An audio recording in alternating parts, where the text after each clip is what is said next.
C. Joseph Vijay எனும் நான்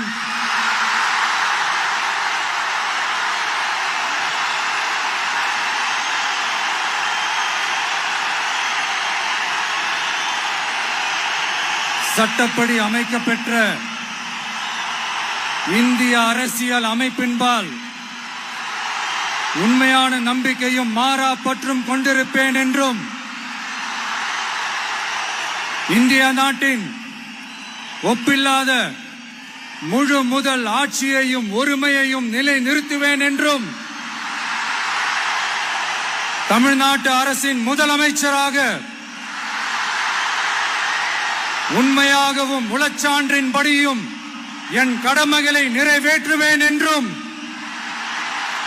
அரசியல் அமைப்பிற்கும் சட்டத்திற்கும் இணங்க அச்சமும் ஒருதலை சார்பும் இன்றி விருப்பு வெறுப்பை விலக்கி பலதரப்பட்ட மக்கள் அனைவருக்கும் நேர்மையானதை செய்வேன் என்றும் ஆண்டவன் மீது ஆணையிட்டு உறுதிமொழிகிறேன்.